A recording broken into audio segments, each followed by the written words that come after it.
Praise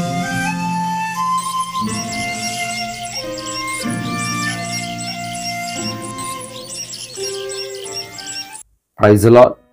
ఎలా ఉన్నారు అందరూ? దేవుని నామములో అందరికీ వందనాలు. Good morning all. దేవుడు మనతో మాట్లాడడానికి సిద్ధంగా ఉన్నాడు.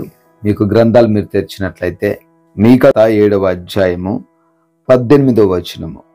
ఆయన కనికరము చూపుటి యందు సంతోషించువాడు. Amen. Because he delights in steadfast love. Micah chapter 7 verse 18. ప్రభునందు ప్రియమైన వారలారా, దేవుని వాక్యం చాలా క్లియర్గా సెలవిస్తుంది. దేవుడు కనికరాన్ని చూపే ఆ విషయంలోనంట ఆయన ఇష్టపడతాడట, ఆయన సంతోషపడతాడంట. ఆయనకి కనికరం చూపించడం అంటే చాలా ఇష్టం అంట. అయితే ఈ రోజున కొంతమందికి కొన్ని ఇష్టాలు ఉంటాయి. కొంతమంది కోపపడడం ఇష్టం, కొంతమందికి దూషించడం ఇష్టం, కొంతమందికి నోట్లో నుంచి బూతులు మాట్లాడడం ఇష్టం, కొంతమందికి ఇంకొకరిని బాధించడం ఇష్టం, కొంతమందికి నిందించడం ఇష్టం, కొంతమందికి తినడం ఇష్టం, నిద్రపోవడం ఇష్టం. కానీ దేవుడికి ఏమి ఇష్టం అంటండి, ఆయన కనికరం చూపుట యందు సంతోషిస్తాడట. He is very happy. ఆయనకి సంతోషం.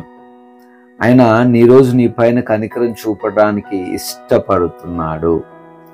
కనికరము అనగా ఏంటి అంటే, మనం ఆయనకి చేసిన హెల్ప్కు గాను మనకేదో హెల్ప్ చేస్తాడని కాదండి ఇక్కడ. మనం ఆయనకి ఇచ్చిన దానికి గాను రిటర్న్ ఇచ్చేది కాదండి ఇక్కడ. ఆయన మన ఎడల వితౌట్ ఎనీ కాస్ట్, ఏది కూడా ఆశించకుండా, ఏది కూడా ఆయన ఆలోచించకుండా మన మీద జాలి పడడం ఆయన చూపించే కనికరం. మనకు తెలుసు, నాయీను విధవరాలు తన కుమారుడు చనిపోయి ఆ పాడె మోస్తూ తీసుకువెళ్ళిపోతున్నారు. ఆ ఊరి బయటకు, ఊరి గవిని దగ్గరకు వచ్చినప్పుడు యేసయ్య కూడా అటునుంచి ఎంటర్ అవుతున్నారు. ఆపోజిట్ వేలో ఎంటర్ అవుతున్నప్పుడు ప్రభువైన యేసుక్రీస్తు వారు ఆమె వైపు చూసి కనికరపడి అనే మాట రాయబడి ఉంటుంది అక్కడ. ఆమె వైపు చూసి కనికరపడి ఆ పాడెను ముట్టి చనిపోయినటువంటి తన కుమారుణ్ణి సజీవంగా లేపాడు. హల్లెలూయా. అయితే ఇక్కడ మనం జాగ్రత్తగా ఆలోచించాలండి. దేవుడు యేసయ్య ఎందుకు కనికరపడ్డాడు? యేసయ్యకి ఏమేమన్నా దూర బంధువా, లేదా మొదటి నుంచి యేసయ్యతో పాటు తిరిగినటువంటి ఒక విశ్వాసురాలా, లేదా ప్రతివారం చందా ఇస్తూ, ప్రతివారం వాక్యం వింటూ, లేదా అప్పుడప్పుడు లెటర్స్ రాస్తూ ప్రభువుని ఏమైనా పలకరించేదా? నో. ఆమె ఎవరో అప్పటి వరకు కూడా యేసయ్యకు తెలియదు, పరిచయం లేదు. కానీ యేసయ్య ఏం చేశాడట? ఆమె మీద కనికరపడి తన కుమారుణ్ణి బ్రతికించాడు. హల్లెలూయా. ఈరోజు దేవుడు నీ మీద కూడా కనికరపడతాడు. మేము విశ్వాసం కాదండి, మేము చర్చ్కి వెళ్ళమండి, దేవుని వాక్యం చదవమండి, దేవుడు అంటే ఎవరో తెలియదండి, ఇప్పుడే వింటున్నామండి మాటలు. మా మీద కూడా కనికరపడతాడా?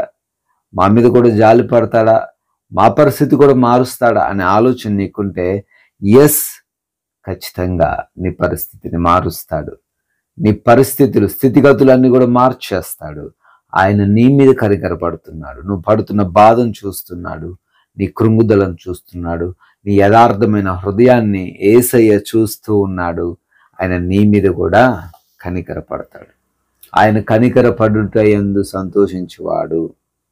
ఆయన కొట్టడం అందు, ఆయన దూషించడం అందు, ఆయన శిక్ష వేసే అందుకు సంతోషపడేవాడు కాడట. హల్లెలూయా. సో మై డియర్ ఫ్రెండ్స్, ఈరోజు దేవుడు నీ పైన కనికరపడుతున్నాడు కనుక ఆయన వైపు చూడు, అద్భుత కార్యాలను చూస్తావు. ప్రార్థించుకుందాం. జీవం కలిగిన తండ్రి, స్తోత్రాలు. అవును ఆయన, మీరు మా పైన కనికరపడే దేవుడు తండ్రి, మా జీవితాన్ని మార్చే దేవుడు, మా పరిస్థితులు మార్చే దేవుడు తండ్రి. ఈరోజు నా తండ్రి, వాక్యం వింటున్న బిడ్డల ఎడలో కూడా మీ కనికరాన్ని చూపించండి.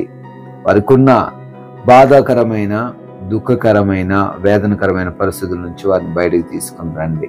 మంచి ఆరోగ్యం దయచేయండి, కుటుంబంలో సమాధానం దయచేయండి, ఉద్యోగంలో అభివృద్ధిని దయచేయండి, అప్పుల నుంచి విడిపించండి, వ్యాపార అభివృద్ధిని దయచేయండి, పరిచర్యలో తండ్రి వర్ధిల్లింపు చేయండి నాయన. అయా, ఈ రోజున పనులను, ప్రయాణాలను అన్నిటిని మీకు అప్పగిస్తున్నాం. క్షేమంగా ప్రతి వాటిని మార్చమని, ప్రతి ప్రయత్నమును సఫలపరచమని యేసుక్రీస్తు వారి నమ్మకమైన నామంలో ఈ ప్రార్థన అడుగుతున్నాం తండ్రి. Amen, amen. May God bless you all. దేవుడు మీ అందరినీ కూడా దీవించును గాక.